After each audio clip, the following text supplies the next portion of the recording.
Gloria a Dios, aleluya, Padre Cristo, mis amados hermanos, amigos que nos acompañan en esta mañana. Le damos gracias a Dios porque Dios nos concede un día más estar aquí con ustedes transmitiendo esta enseñanza de la palabra de Dios. Nos sentimos muy contentos porque un día más ya reflexionamos en esa palabra que es bendita. Así que pues bienvenidos a esta transmisión de Escuela Bíblica, Estudio Bíblico, donde continuamos con las enseñanzas que hemos estado ya reflexionando días anteriores con la serie de profecía o escatología bíblica. Estuvimos hablando acerca de lo que era la apostasía, el carácter, primeramente el carácter psicológico del hombre de los últimos días. Luego continuamos con la apostasía. Y hoy vamos a continuar con un tema que es muy interesante y que debe llevarnos a una reflexión profunda. Y estoy hablando del rapto de la iglesia, y esta es la primera parte de la enseñanza que voy a estar compartiendo con ustedes. Quiero que conozcamos lo más posible lo que tiene que ver con el rapto de la iglesia, las citas bíblicas, cómo va a suceder, no solamente cómo va a suceder, sino también lo que tiene que ver con el cuerpo glorificado, lo que tiene que ver con el momento, cómo estará la situación en el mundo, lo que Jesús dijo, las profecías de Apocalipsis, algunos detalles que nos van a ayudar a ampliar. Por ejemplo, vamos a hablar en esto del rapto de la iglesia, vamos a hablar sobre el último estado espiritual de la iglesia cristiana, de la iglesia de Dios, que está escrita en el libro de Apocalipsis con la carta de la Odisea, que describe el estado espiritual de la iglesia en el último tiempo. Ya vimos la apostasía, aquellos que van a renegar de su fe y se van a salir de la iglesia profesando doctrinas falsas y enseñando y tratando de seducir hombres. Pero hoy vamos a hablar, vamos a enfocarnos en el rapto de la iglesia. Eso lo vamos a seguir viendo poco a poco. Si hay alguna pregunta, me gustaría que si tienes alguna pregunta sobre lo que es el rapto de la iglesia, sobre el tema que ya vimos y que estamos viendo y que vamos a ver, que le escribas ahí ahí ponla, teclea ahí en los comentarios y dinos: pastor, me gustaría saber el rapto de la iglesia, he escuchado esta posición, me han hablado acerca de esta salvación durante la gran tribulación. Todo lo que tú tengas duda, puedes expresarlo, puedes preguntar ahí en el chat de los comentarios de la transmisión, y ya sea que te respondamos a través de los comentarios o en la próxima transmisión que viene siendo el jueves, primeramente Dios, estaremos continuando con el estudio y ahí estaremos dando respuesta a todas tus preguntas. Es importante que participes de alguna pregunta, alguna duda o algo que tú puedas conocer. ¿Por qué te digo esto? Porque cuando empezamos a hablar de la profecía, la Iglesia Apostólica tenemos una enseñanza escatológica, y esa enseñanza escatológica es la que hemos aprendido siempre a través de lo que nosotros le llamamos nuestra doctrina o los puntos doctrinales que tienen que ver con el arrebatamiento de la iglesia, el milenio, juicio final. Y alguien me preguntó en cierta ocasión por qué no se tratan de otros detalles dentro de los puntos doctrinales. Bueno, la doctrina está definiendo los puntos donde la iglesia va a participar, en ese caso el arrebatamiento, donde la iglesia participa en levantada, en milenio, y en el juicio final. Entonces, pero yo voy a hablar de lo general. Vamos a llegar a un momento donde hablemos acerca de los sellos del Apocalipsis, qué significan, etcétera, etcétera. Pero quiero ir caminando, ¿sí? Apostasía, el estado espiritual, el carácter del hombre en los últimos tiempos, y ahora el rapto de iglesia. Entonces, cuando sucede el rapto de iglesia, se desprenden dos eventos. Abajo, aquí en la tierra, la gran tribulación, y mientras aquí está la gran tribulación, en el cielo está lo que nosotros conocemos como las bodas del Cordero, como la cena del Señor y el tribunal de Cristo. que son cosas que también vamos a ir tratando poco a poco durante esta transmisión. Pero si es importante, si tienes alguna pregunta, lo hagas a través de los comentarios para poder ayudarte y ampliar, porque eso me va a servir para ampliar la enseñanza en cuanto al arrebatamiento de la iglesia. Vamos a hacer una oración y luego vamos a ponernos en las manos de Dios para que Dios nos dirija. Padre Celestial, una vez más, Señor, estamos delante de tu presencia. Te damos gracias por esta oportunidad que nos regalas de estar aquí ocupándonos en las cosas que son tuyas. Te pedimos, Señor, que bendigas a cada uno de mis hermanos que están a través de esta transmisión, Señor Jesucristo, aprendiendo más de tu palabra. Bendigo ahí en su hogar, porque se han tomado un tiempo para sentarse en su sala, ahí, Señor, en la mesa de su cocina, o no sé, Señor, ahí están ellos ocupando, Señor, apartando este tiempo para escuchar esta palabra. Por eso yo declaro de tu bendición en la vida de cada uno de mis hermanos. A ti la honra, la gloria y la alabanza desde ahora y para siempre. Amén, en tu nombre, Señor Jesús. El arrebatamiento de la iglesia. El arrebatamiento de la iglesia viene a culminar, ¿verdad?, lo que nosotros llamamos el periodo de la gracia.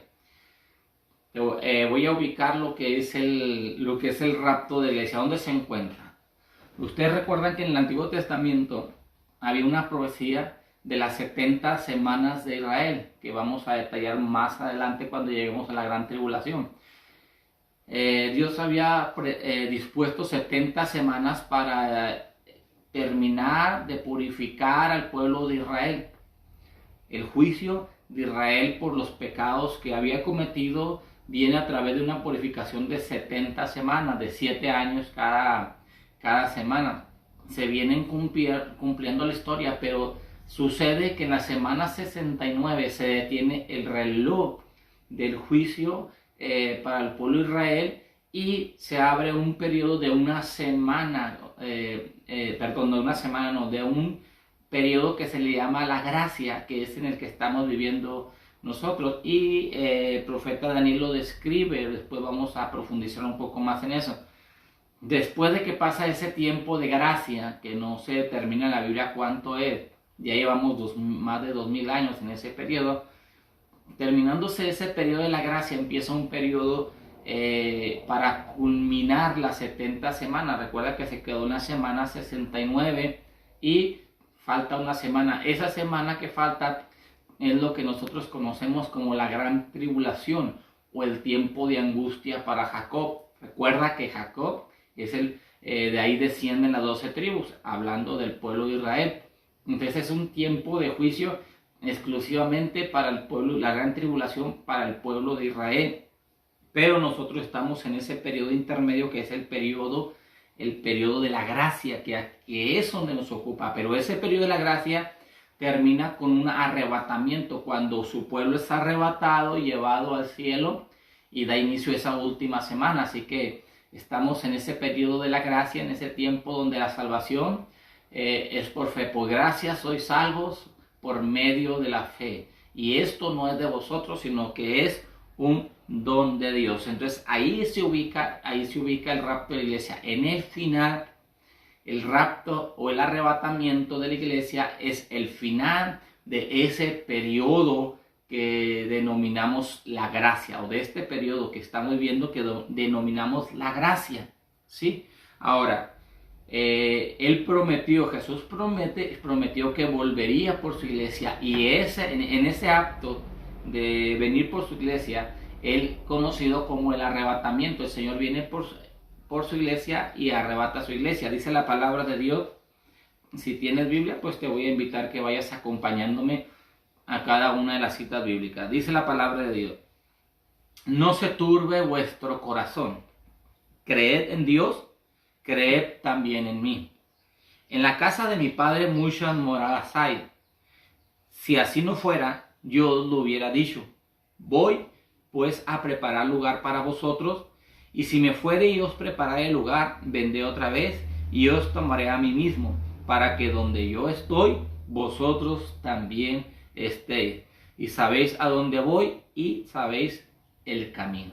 Entonces, la promesa del Señor es que iba a preparar morada para que donde Él está, nosotros también estuviéramos. Así que la promesa del Señor es que Él iba a venir por nosotros para que nosotros fuéramos con Él. Pero fíjate bien cómo cierra el versículo. Dice, y sabéis a dónde voy. Nosotros sabemos, dice, ustedes saben a dónde voy, al cielo. Y dice, y sabéis el camino. O sea, el Señor nos dice, ustedes saben el camino para llegar a donde voy. Así que nosotros sabemos cuál es el camino, cuál es la verdad y cuál es la vida. Así que nosotros sabemos ese camino para llegar al cielo, ¿sí? Los ángeles, dice la Biblia, que también confirman esta promesa de que Jesús iba a regresar por nosotros. Ahí en Hechos 1:11, en tu Biblia, dice este mismo Jesús que ha sido tomado de vosotros al cielo, así vendrá como le habéis visto ir al cielo. Y los ángeles anuncian el regreso de nuestro Señor Jesucristo. Y Él mismo confirma que Él va a venir por su iglesia, Él va a venir por nosotros. Así que es algo muy especial, es algo muy hermoso, porque creemos en la promesa de nuestro Dios y Él no falla sus promesas, Él cumple su palabra, Él no falla esa palabra y pues nos encontramos seguros que en el momento que menos esperemos, el Señor viene a recoger su iglesia. Solamente que pueda algunos decir, oigan, pero como dice la Biblia, pues hace 2000 años están anunciando que el Señor viene por su iglesia. Sí, pero el Señor, dice la Biblia, no retarda su venida como algunos lo tienen por tardanza, sino que es paciente, no esperando que algunos se pierdan, sino que todos procedan al arrepentimiento. La razón por la cual Jesús no ha venido por su iglesia es que Dios está esperando que tú, que no has aceptado a Jesucristo como Salvador, tengas la oportunidad. Cada día que pasa y que escuchas el mensaje de la palabra de Dios es una oportunidad para que tú, cuando el Señor venga por su iglesia, tú puedas irte con el Señor. Es una oportunidad muy especial que Dios nos está ofreciendo. Así que mientras estamos aquí en la tierra, pues tenemos que seguir trabajando, no solamente en la obra de Dios, sino en lo material, esperando, estando alertas, preparados para cuando el Señor venga. Alguien preguntaba, pues entonces, si sabemos que el Señor viene pronto, vamos a encerrarnos y vamos. No, nadie sabe el día ni la hora, solamente hay señales de la venida del Señor. Las señales es lo que podemos ver y cada vez la estamos viendo de una manera más fuerte, ¿sí? Lo estamos viendo de una manera más intensa, esas señales que el Señor prometió que Él vendría pronto por su iglesia, que anunciarían el regreso de nuestro Señor Jesucristo. Así que es muy importante que lo veamos. En el tiempo, en este asunto de trabajar, no trabajar, tenemos que seguir trabajando tanto en la obra de Dios, predicando su evangelio, y en lo material para seguir siendo sustento en nuestra familia. Ahora, recuerda que cuando Jesús ascendió a los cielos, una de las razones por las que los apóstoles y el pueblo de Dios empezaron a vender sus propiedades y a traerlo a los pies de los apóstoles es porque en el momento que ellos estaban viviendo, ellos pensaron que Jesús iba a regresar inmediatamente, o sea, que no iba a tardar años para venir, sino que el Señor iba y regresaba pronto. Entonces, ¿qué hicieron ellos? Vendieron sus propiedades, la trajeron a los pies de los apóstoles, y entonces ellos decían, bueno, si el Señor viene pronto, vendemos nuestras casas, nuestras tierras, nuestros animales, todo lo que tenemos, lo traemos a los pies de los apóstoles, y todos los días en el templo y por las casas, pues nos reunimos a alabar a Dios, para que cuando el Señor venga, nosotros estemos bien preparados. Pero pasó el tiempo y ellos no se dieron cuenta que el Señor no les determinó venir rápido, o sea, no hubo una especificación de que el Señor iba a venir en una semana, en un mes, en un año, no. El Señor iba a volver y lo va a hacer, pero ellos tuvieron ese problema en la interpretación de la promesa del Señor. Entonces llegó un momento donde pues no llega y se está bajando la cuenta, porque pues todos estamos comiendo de ahí. Entonces se dieron cuenta que al final pues se dieron cuenta que ya no tenían los recursos necesarios y que tenían que trabajar, Y aún viene una corrección de parte de los apóstoles cuando le dice: el que no trabaja, pues que no coma. Y el que no provee para su casa es peor que un incrédulo y ha negado su fe, porque pues ya mero viene, pues si ya esperamos un mes, 2 meses, 3 meses, un año, y vamos a seguir esperando hasta que tuvieron que regresar a sus labores y entender que el Señor podía tardar más tiempo y que ellos tenían que seguir trabajando y participando de su vida cotidiana. Entonces, nosotros tenemos que seguir adelante porque la venida del Señor, el rapto de la iglesia, pues es una sorpresa. Nadie sabe el día ni la hora, ¿sí? Dice la Escritura, hay un pasaje en Mateo 24, 37, 38, dice que como en los días de Noé, así será la venida del Hijo del Hombre, porque en los días antes del diluvio estaban comiendo y bebiendo, casándose y dándose en casamiento hasta el día que Noé entró en el arca. Así que llevaban en el tiempo de Noé, de igual manera va a ser en nuestro tiempo, va a ser una sorpresa, porque en el tiempo de Noé no creían, ¿sí? en la salvación a través de ese medio que Dios había provisto el arca. Hoy en nuestro tiempo la gente vive su vida normal, no está interesada en la palabra de Dios porque no creen en el juicio que Dios ha preparado para el mundo. Entonces la gente se ha cauterizado en la nueva ideología, ¿verdad? Lamentablemente muy fuerte del reino aquí ahora. Ha llegado al contexto donde la gente se ha acostumbrado a vivir aquí en la tierra. La falta de ignología escatológica que antes cantábamos cada domingo: Cristo viene por su iglesia, el rey ya viene. Esa escatología nos hacía pensar siempre en que el Señor venía pronto y que nosotros teníamos que estar santificándonos, preparándonos. Pero como cambió aún la ignología, ahora la gente se preocupa más por gozarse, la unción, la llenura. Entonces, en el asunto escatológico cambió y le está dando parte a la profecía. Cuando la gente, dice la palabra de Dios, va a estar viviendo una vida como si no le preocupara nada la venida del Señor.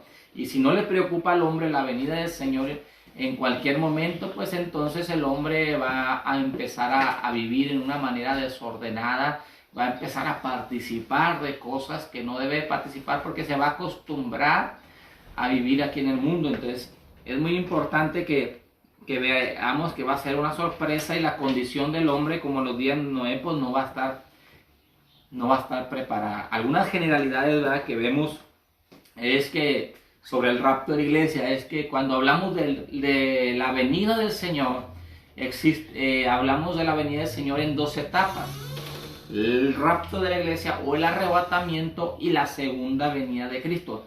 Esto es muy importante que lo podamos distinguir y ubicar bien, ¿sí? Que quede bien ubicado, que quede bien distinguido lo que es el arrebatamiento y en sí la segunda venida de Cristo. Son dos cosas que tienen que ver con el cumplimiento de esa profecía. Y en primer lugar tenemos lo que es el arrebatamiento, la primera parte, que tiene que ver con cuando el Señor viene a levantar a su iglesia. El arrebatamiento, esa es la primera parte. Y la segunda es cuando ya la iglesia que fue arrebatada en la primera etapa regresa a cumplir la profecía o a cerrar lo que es la etapa de la gran tribulación. Es la segunda, pero en esa ocasión el Señor sí viene hasta la tierra.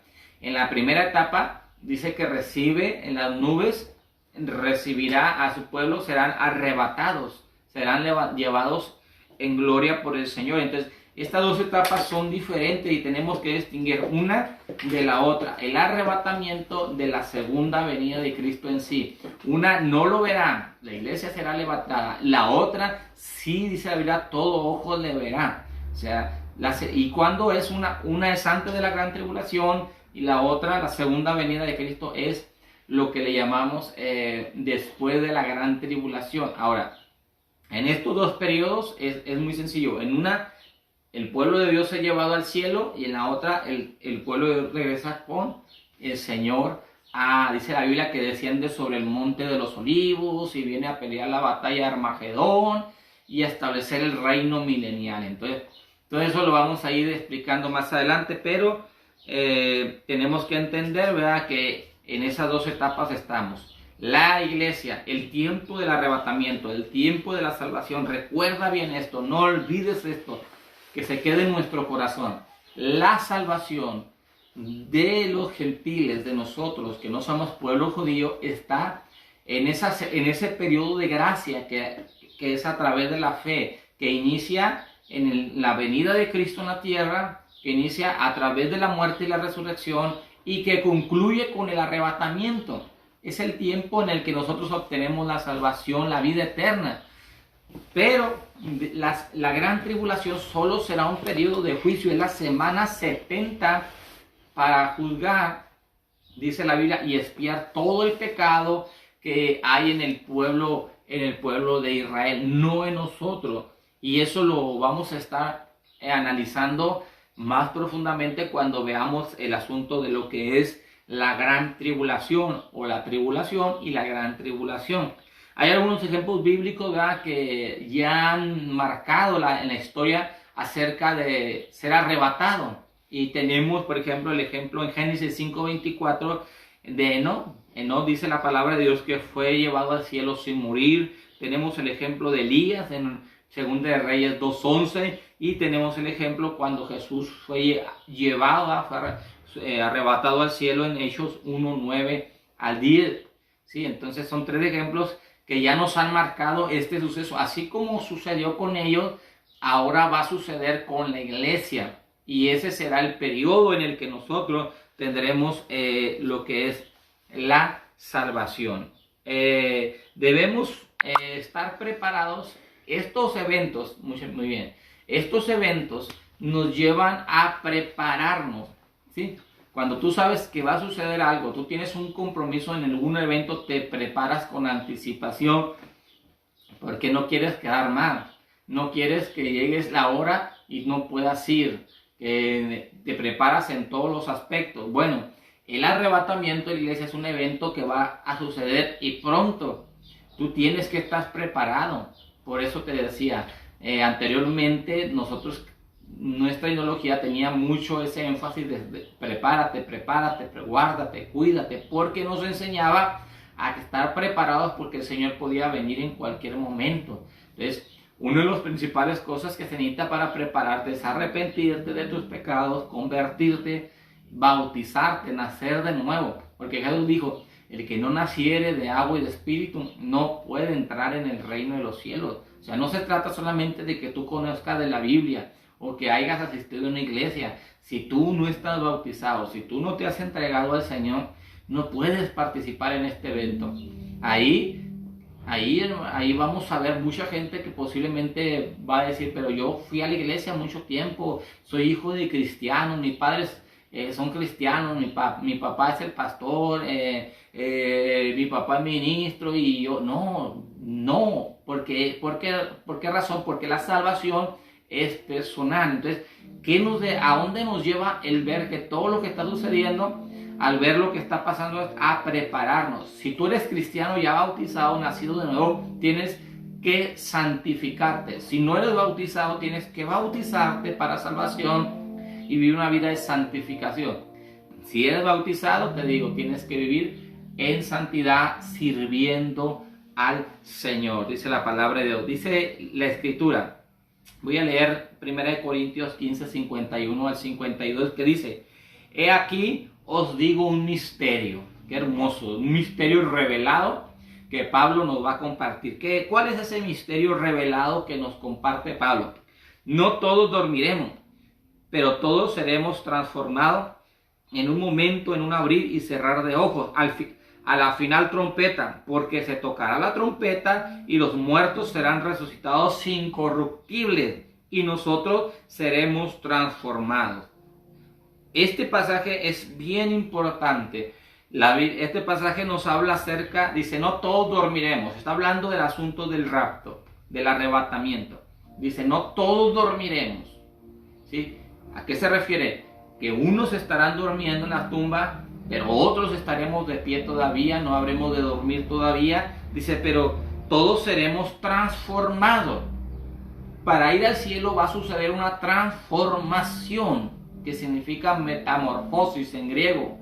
Todos seremos llevados a una metamorfosis, a una transformación, pero esta transformación será instantánea, en un momento, en un abrir y cerrar de ojos, a la final trompeta. Cuando suene la final trompeta, en un abrir y cerrar de ojos, todos seremos transformados, porque se tocará la trompeta y aquí está, los muertos serán resucitados como incorruptibles, los que durmieron en Cristo.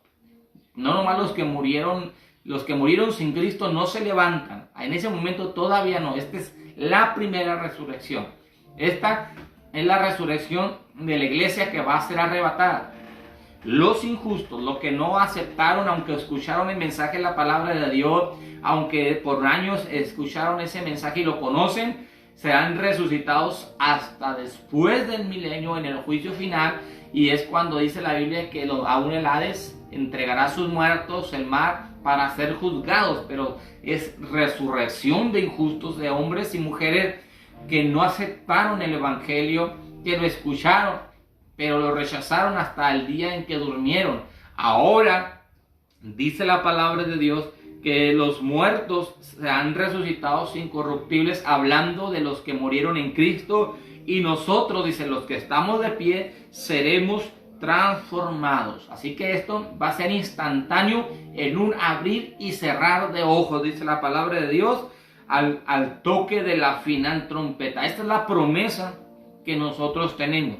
Y luego dice primera carta a los Tesalonicenses, capítulo 4, 16 al 17.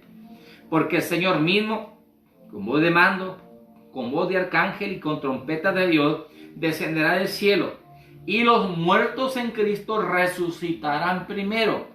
¿Sí? Los que murieron ¿en quién? Los que murieron en Cristo. ¿Qué es morir en Cristo? Que le entregaron su vida, que se bautizaron, porque el bautismo es la única manera de recibir ese sacrificio expiatorio de Cristo en la cruz del Calvario. Por eso dice los muertos en Cristo, esos que se entregaron al Señor y vivieron una vida apartada del pecado. Dice, luego nosotros que vivimos, los que hayamos quedado, seremos arrebatados juntamente con ellos en las nubes para recibir al Señor en el aire. No se irán ellos primero, no nos iremos nosotros primero, sino dice la Biblia que juntos unos resucitan incorruptibles, nosotros que estamos vivos seremos transformados, y juntos dice recibiremos a nuestro Señor en los aires. Observa bien, esto no es la segunda venida de Cristo, es el arrebatamiento. Somos arrebatados para recibir al Señor en los aires. El Señor no desciende a la tierra, por eso no se llama segunda venida de Cristo. La segunda venida de Cristo es cuando ya desciende en el monte de los olivos después de la gran tribulación. La primera venida es cuando nació en Jerusalén, cuando vino a morir por los pecados de la humanidad. Y así estaremos siempre con el Señor. Así que este pasaje que leemos, este pasaje que estamos leyendo, que estamos explicando, tiene un contexto muy interesante. ¿Dónde se lleva a cabo? ¿Dónde se relata este pasaje que estamos leyendo? Se relata en un momento, se relata cuando el pueblo de Israel, el pueblo de Dios, yo te había explicado anteriormente que estaban muriendo la gente porque ellos esperaban el regreso inminente de nuestro Señor Jesucristo, y ellos estaban muriendo. Entonces, cuando esto sucede, dice la palabra de Dios, se empezaron a preocupar. Sí, se empezaron a preocupar. ¿Por qué razón? Porque empezaron a decir, bueno, oye, ¿qué va a pasar? Porque pues el Señor no ha venido y se está muriendo mi papá, se murió mi mamá, y son cristianos, y pues ¿qué pasó? Eso es bien interesante. ¿Qué pasó? O sea, ¿qué va a suceder si se mueren y el Señor no viene por su iglesia? Entonces, una preocupación muy interesante, porque pues digo, ellos esperaban el regreso inminente del Señor, la gente empieza a morirse, entonces ellos se preocupan por eso. Entonces dice la palabra, dice la Escritura, dice la palabra de Dios, que en esto se escribe Pablo, y entonces le da una carta que a mí me llama mucho la atención, me gusta, y es una palabra de aliento que aún yo cuando ministro en los funerales, yo siempre la doy, no dejo de esa palabra que Pablo da. Y Pablo dice: no se pongan tristes como los otros que no tienen esperanza. Pablo le dice: no se pongan tristes como los otros que no tienen esperanza. Ustedes son cristianos, y aunque estén muriendo, ustedes tienen una esperanza de levantarse de los muertos. Aunque estén dejando este mundo, ustedes tienen una esperanza especial. Dice la palabra de Dios: no se pongan tristes como otros que no tienen, porque si creemos que Jesucristo resucitó, también traerá consigo a los que durmieron. Y esto lo decimos en palabra del Señor, y Él empieza a hablar acerca de la venida de nuestro Señor, del arrebatamiento, porque el mismo Dios, con voz de mando, con voz de arcángel y con trompeta de Dios, descenderá del cielo, y los muertos en Cristo resucitarán primero. Luego nosotros, los que vivimos y hayamos quedado, seremos arrebatados juntamente con ellos en las nubes para recibir al Señor en los aires, y así estaremos siempre con el Señor. Así que estamos dándole la honra y la gloria a nuestro Señor Jesucristo, porque creemos que su palabra se va a cumplir, y esa palabra va a hacer eco en la vida de cada uno de nosotros. Vamos a resucitar, y vamos a resucitar con cuerpos espirituales. Amén. Vamos a resucitar con esos cuerpos glorificados. Así la honra, la gloria y la alabanza, porque Él vive y reina para siempre. Voy a concluir esta enseñanza el día de hoy, ¿verdad? Dándole la honra y la gloria a nuestro Señor Jesucristo, y invitándote que el día jueves continuaré con la segunda parte de este estudio, ¿verdad?, de lo que es el arrebatamiento de la iglesia. Así que te invitamos para que nos acompañes en una hora y media, a las 12:30 estaremos transmitiendo el culto de alabanza y predicación. Continuaremos con la serie de mensajes de Primera de Juan. El miércoles estuvimos viendo los 5 propósitos para escribir la primera carta de Juan, y hoy te voy a hablar del capítulo 1 y capítulo 2, y el tema que vamos a estar compartiendo se llama las 3 pruebas de mi verdadera comunión. ¿Cómo puedo saber, dice Juan, que tengo comunión con Dios? Así que te esperamos a las 12 del mediodía, si Dios no dispone otra cosa. Dios te bendiga y Dios te guarde.